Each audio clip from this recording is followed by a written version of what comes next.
కాంగ్రెస్ ప్రభుత్వ పాలనలో రాష్ట్ర ప్రజల పరిస్థితి పెనంపై నుండి పొయ్యి మీద పడ్డట్లయిందని మహంకాళి జిల్లా బీజేపీ ప్రధాన కార్యదర్శి సారంగపాణి అన్నారు.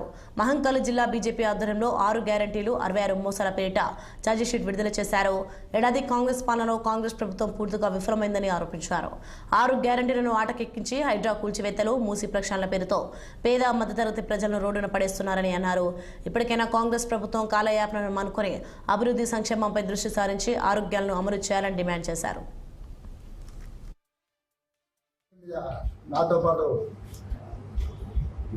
మా నాయకులు పార్లమెంట్ కన్వీనర్ గారు, పార్లమెంట్ అసెంబ్లీ జిల్లా ప్రధాన కార్యదర్శులు, కార్పొరేటర్లు, కన్వీనర్లు, మిగతా నాయకులందరికీ అందరితో ఈ యొక్క సమావేశాన్ని ఏర్పాటు చేయడం జరిగింది.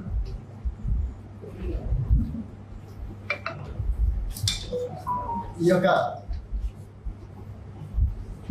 పత్రికా సమావేశాన్ని యావత్ తెలంగాణ రాష్ట్రంలో అన్ని జిల్లా కేంద్రాల్లో ఇవాళ రేపు చేయాలని చెప్పాలని ఈ యొక్క సమావేశం ముఖ్య ఉద్దేశం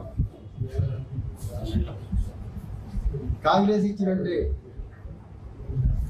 6 గ్యారెంటీలు కానివ్వండి,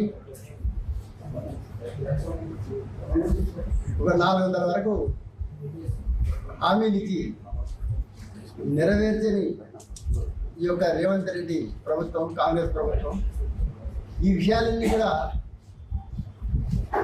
యావత్ తెలంగాణ సమాజానికి తెలియాలని చెప్పే ఉద్దేశంతో ఈ యొక్క పత్రికా సమావేశాన్ని ఏర్పాటు చేయడం జరిగింది. యూట్యూబ్ వీడియోలో విద్యార్థి